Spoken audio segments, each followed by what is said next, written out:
Welcome to another episode of On the Road with WHCA, and this is a program that we take our cameras and we go out and about exploring the two communities that we best serve, Whitman and Hanson. Today we have decided to take our cameras to downtown Whitman to a place called COWBELLS Cafe. Now, it's all the rave with folks who love good things to eat, especially if you love breakfast. This is the place to go. We're going to go inside and find out what it's all about.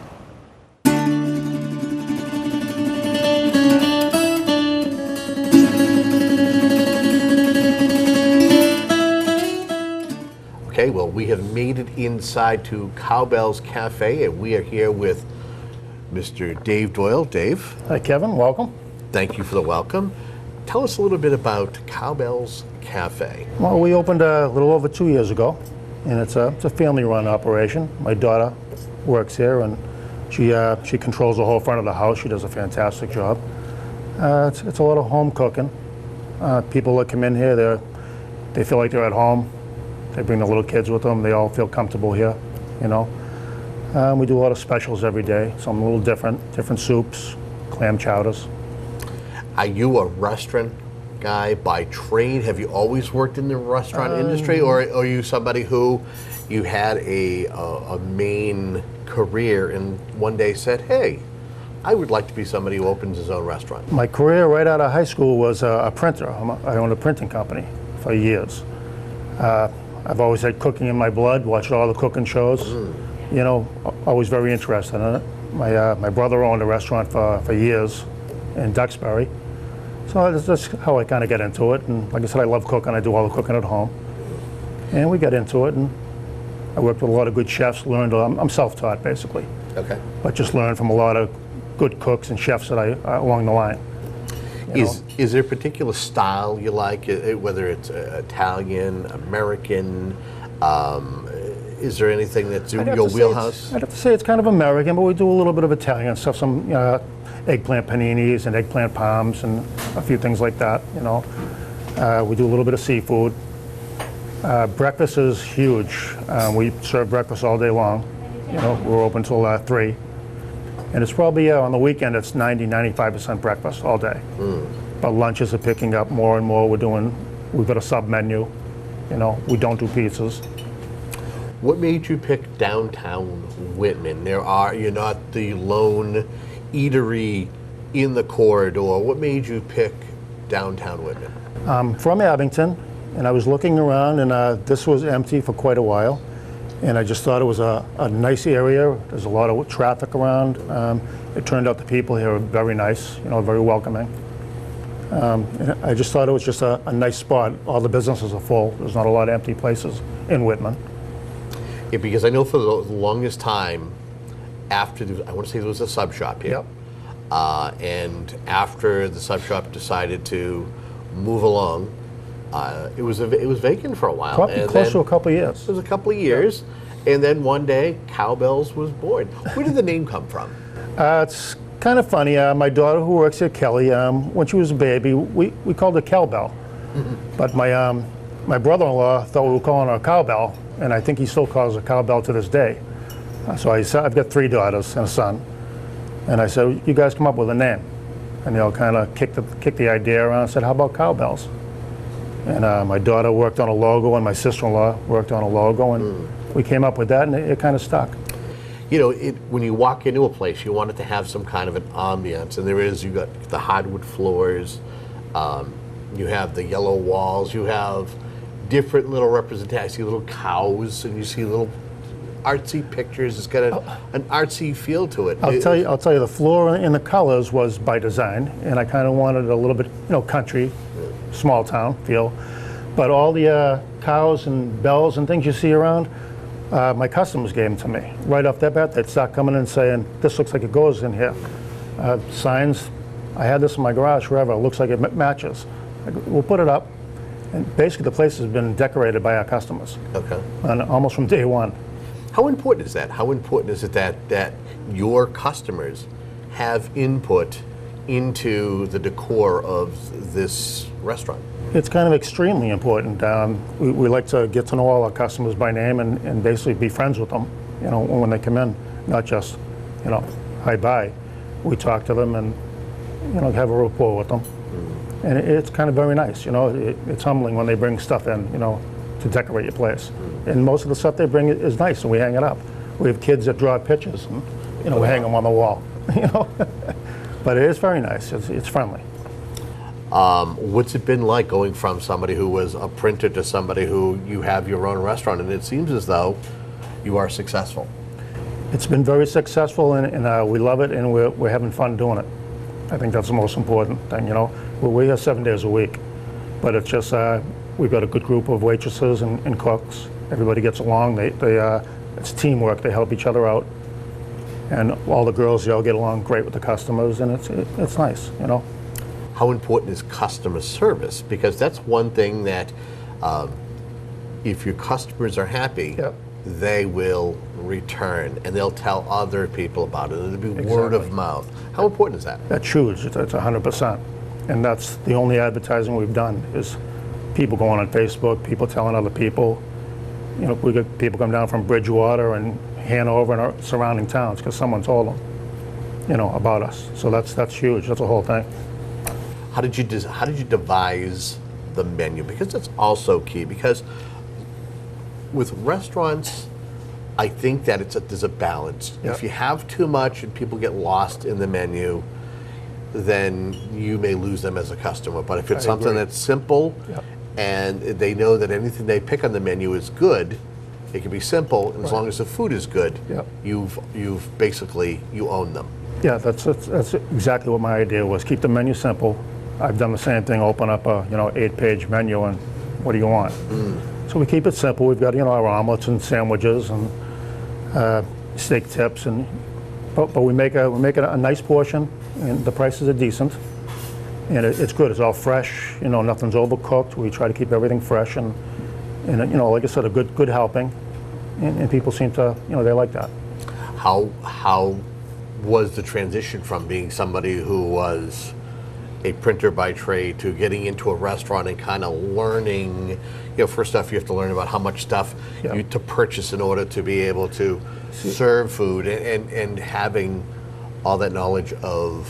I've had all that knowledge. I didn't learn it here. I've learned that through jobs, and like I said, through my brother. I learned a lot through him, purchasing, you know, how to price things like that. So I knew it all coming in, and I'm glad I did, because if you didn't, you know, I don't think you could make it.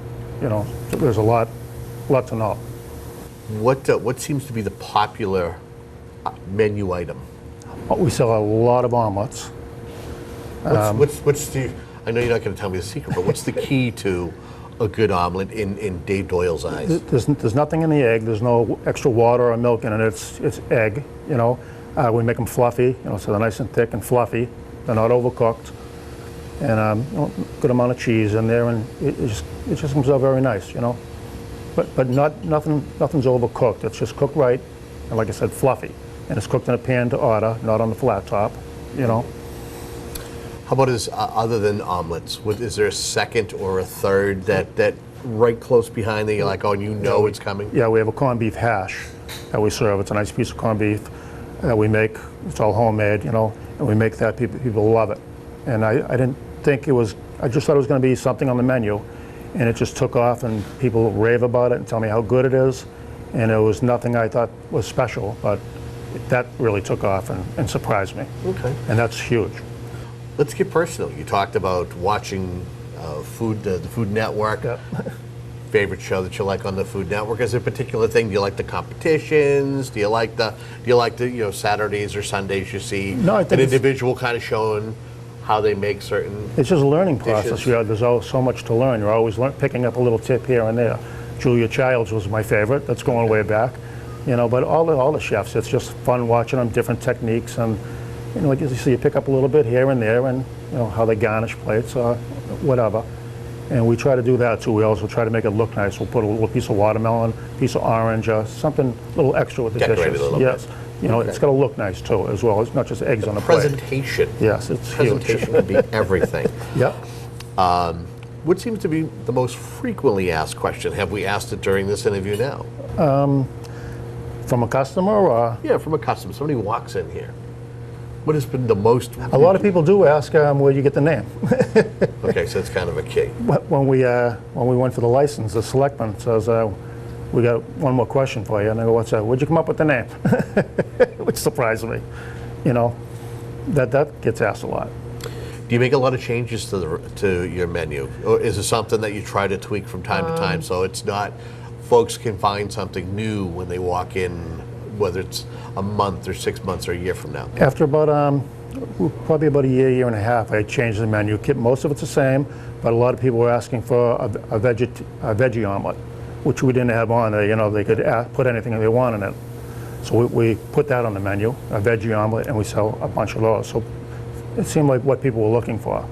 But every day we do 5 or 6 different sandwiches as a special. Okay. So every day it's basically being changed up a bit, as well as the regular menu. You know? know? How far ahead are you planning? I mean, do you have plans that hopefully maybe a year or two down the road you may add a couple of things to your menu, whether it's a sandwich, whether it's an entree, or is it a matter that you're taking it one day at a time? Yeah, basically it's just kind of an ongoing thing, you know. If we see something we think should go to the menu, we'll add it on or run it as a special more often.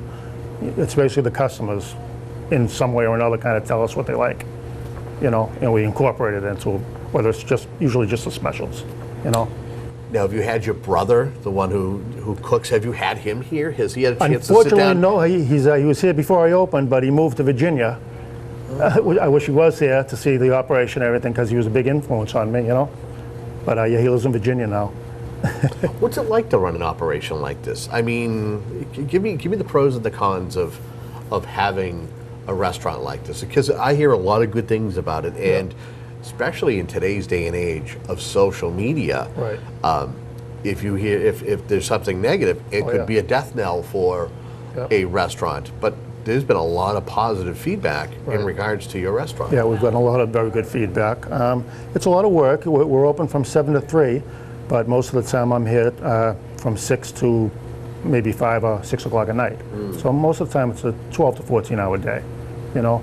But like it says, I'm still out. It's still light out, you know, so it's not bad, and it's something I enjoy doing. So it's not wearing on me, you know. And I'll steal a day here and there to take off, you know, to keep my sanity. Right. Maybe kind of get away. So you haven't had a chance to take a vacation since you've opened it, so to speak. We take a few days here and there, you know, but for the most part we're here, and like I said, I got a good crew I trust and everything, and my daughter Kelly's, she's a huge part of it, you know. So like I said, we got a good crew, and it's.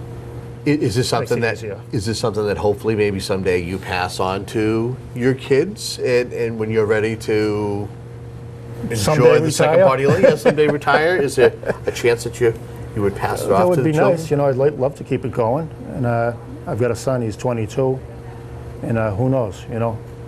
I don't have the plans, but see how things evolve, you know. Okay. Yeah.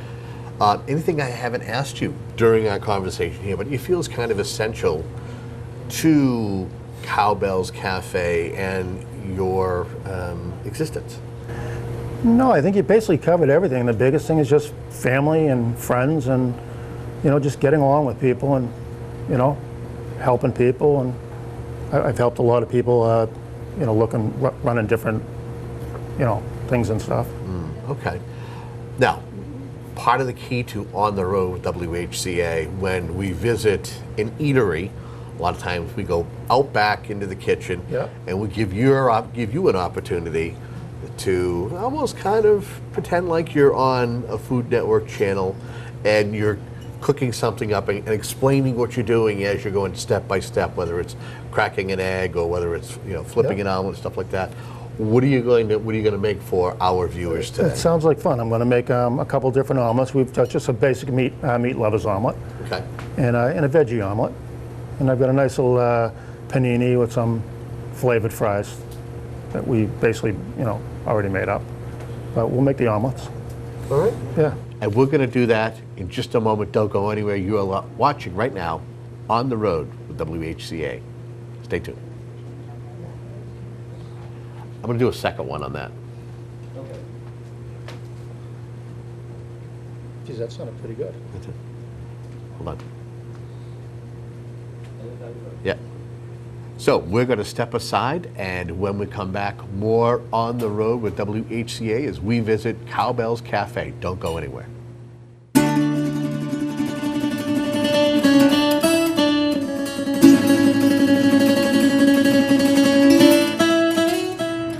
Okay, so we are now in the heart of Cowbells Cafe. We're in the kitchen. This is Dave's play area.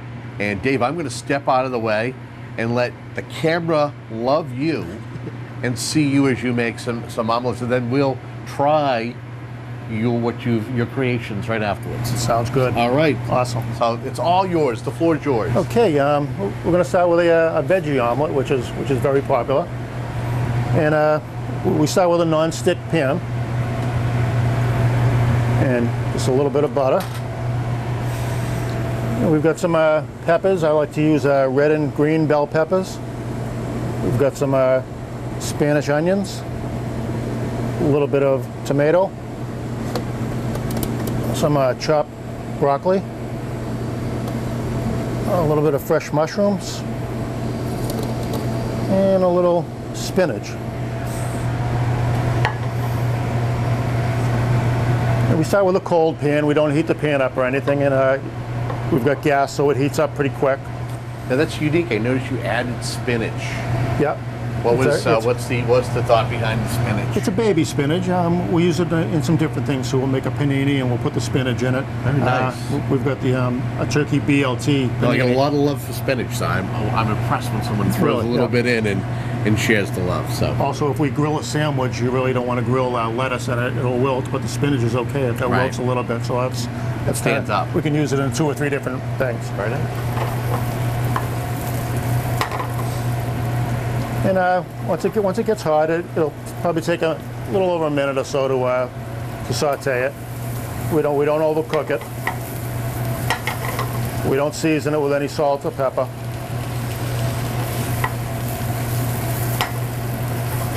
And some of the veggies might be a little al dente.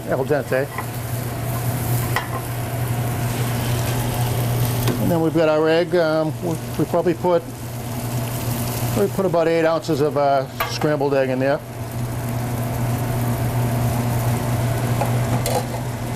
We call it a 3-egg omelet, but it's probably closer to 4. And once it starts to cook, we just kind of move the egg around a little bit. If I can kind of throw a question there about eggs. Now, you a brown egg guy or maybe a large white egg guy? What kind of eggs do you look for when you're out and you're grabbing?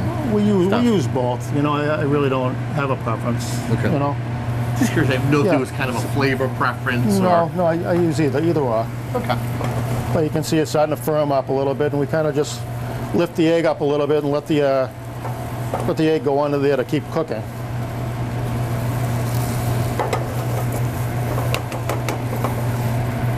And then we'll give it a little flip. And you can see it doesn't get brown. I kind of like it, you know, nice and yellow like that on top. We'll cook that side a little bit. And what type of cheese do you like, Kevin? I'm not picky. Look at me. We got cheddar, Swiss, American. Let's go with cheddar. Cheddar's nice. Let's go with some cheddar. That's a nice color. Okay. So we flipped it once and cook that side. Then we'll flip it a second time, and we'll add the cheese to it, and then we'll fold it over. Now I've been prompted to ask about Good Guy cheese. What is that? That's the American cheese. Oh. Okay. Again, you know, your customers were clamoring back there for the Good Guy cheese. So. All right, who asked for that? Had to be my cook. It might have been. It might have been. So this is the first thing you're making. So that's the veggie omelet. Okay. Very nice. It's got an excellent aroma. Like I said, it's nice and fluffy, and not only is it fluffy, but it has. There's too many times, and I know because we got vegetables in there, but there's a thickness to it. Yeah. You know, it's not flat. You could tell. It's almost as though we're looking at a calzone. It's like an egg calzone. It kind of does look like it, doesn't it? I like that. And we'll serve that. We make these hash browns. And we'll serve that with a hash brown. This is kind of a signature hash brown here. And it's shredded potatoes, a little salt, pepper, and butter. It's very, very simple. And you always have your side of toast. You get them an English muffin or any kind of toast that the customer would like. All right. And basically that's it. We'll throw, like I said, a little piece of garnish on there, just for nice. You know, might be a watermelon so or we can just kind of get a little camera love for that, huh? What now are you going to do for us? We're going to do a hash and eggs. Like we said earlier, it's all a nice homemade corned beef hash. Okay. And just an over easy egg, I guess. Okay. Okay. All right. I'll step as I did before. I'll step out of the way and let Dave kind of explain his magic touch. Thank you. Again, we start with the non-stick pans. These are a little smaller. These are a 6-inch pan. And we've got these all portioned out. And the corned beef is made with, we've got some red and green pepper in there, a little bit of onion, some seasonings, a little Worcestershire sauce. And we brown that up nice in the pan. We'll flip it over when it's ready. And we'll lay the eggs right on top of it. And that also gets served with a crispy hash brown and toast of the customer's choice.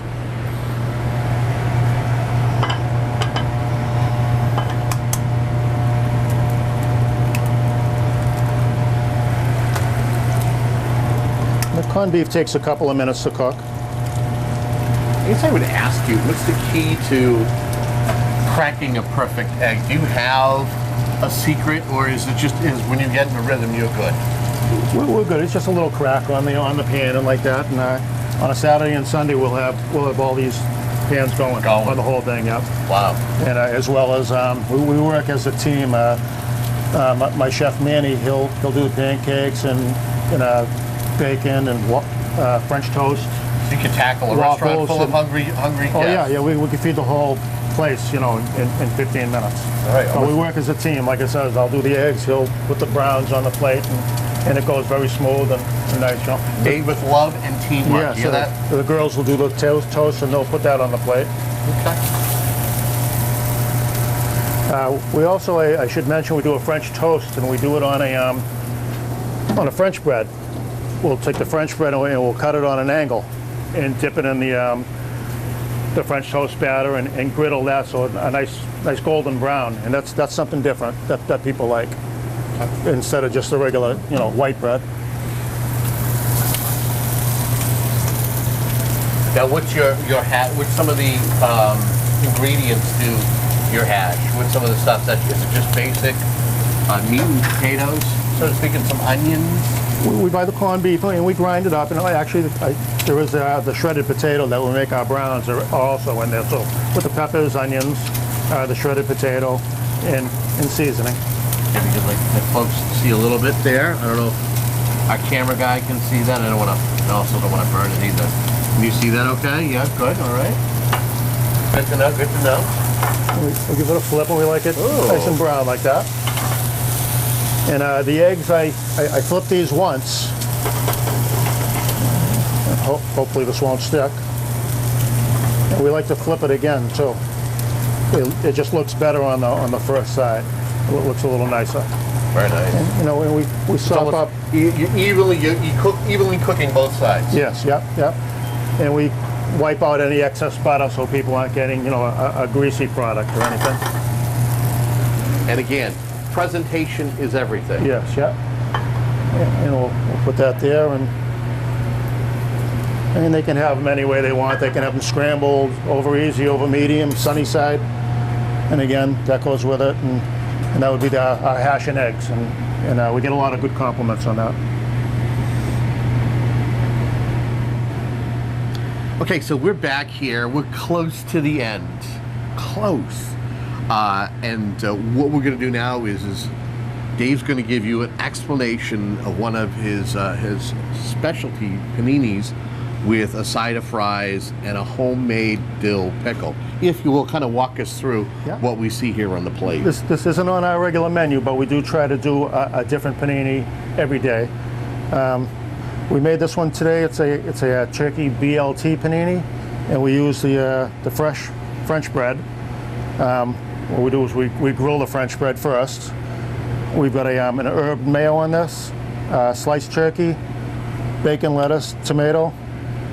He doesn't have the lettuce. We've got the spinach on this, like we talked about. We'll cut it, put it in the oven, and heat it up so everything melts nice. All the cheeses melt nice on it. And we'll top it with a little pecorino romano cheese, a little bit of parsley, fresh parsley. Okay. And this is a dill pickle we make. It's a garlic dill, and we make those in-house. We get a lot of compliments on it. People actually buy them by the quart from us. No kidding. Yeah, they love them. We've got a couple customers, they get them with their eggs for breakfast. So I know who they are when they want a pickle on their plate. You know. How about as far as the fries? It's like the fries are not just ordinary cut fries, are they? No, the French fries, we do have just a regular fry, but with our specials, we'll do some sandwich specials. We'll try to add a little flavor to the fries daily. This is a rosemary Parmesan fry. Yeah, and we'll toss them in a little bit of butter, fresh rosemary, the Parmesan cheese, and a little salt and pepper, and they're very tasty. We'll do a cracked black pepper fries. We'll do a jalapeno French fries, and we get some compliments on those. It's nice. It's just a little different. Have you ever find yourself, since you've been open, where somebody's made a suggestion to you to add something to an egg product or add something to a sandwich to enhance it, and you're like, hey, yeah, we have this is pretty good, and it automatically becomes part of the menu? Yes, yep, we have done that before, and don't ask me what it is, I forget, but people have suggested different things, and we will try it, you know. But this is just, we didn't start out with this. We were probably here for a year before we started this, and this is kind of endless. We can come up with all different flavors for the French fries, and it's just a nice little kick, you know. All right. What we're going to do is we're going to step aside just for a moment and prepare our goodbyes here on the road with WHCA. Don't go anywhere.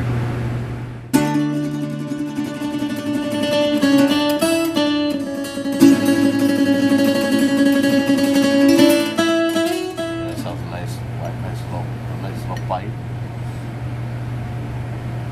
of the omelet, the veggie omelet. Would that be correct?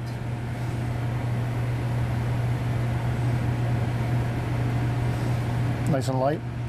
Nice and light, probably one of the best. And again, as I said, impressed that you added the spinach in with it. And I'm a big fan of mushrooms, and broccoli, and stuff like that. And I know we got a little cheddar. Do we put the good guy cheese in this one? Or no, we put the cheddar cheese in this one. We put the cheddar. The next one we will. Anything that you want to say to the folks in regards to how they can find out more, other than visiting here? That would be the first thing you could do. Folks want to find out more that might be watching in another community. How can they find out more about Cowbells Cafe? We never set up our website, but we are on Facebook, and I think it's just on Cowbells Cafe, Whitman, Mass, and that should get you right there. As well as Yelp, we have a lot of nice reviews on Yelp, and a lot of people have come in and say I looked you up on Yelp, and that's why they came in, and they always come back. You know? So check Yelp, Google Cowbells Cafe. Dave, thank you for the hospitality. Thank you very much. And thank you for watching On the Road with WHCA. Until next time, have a great day.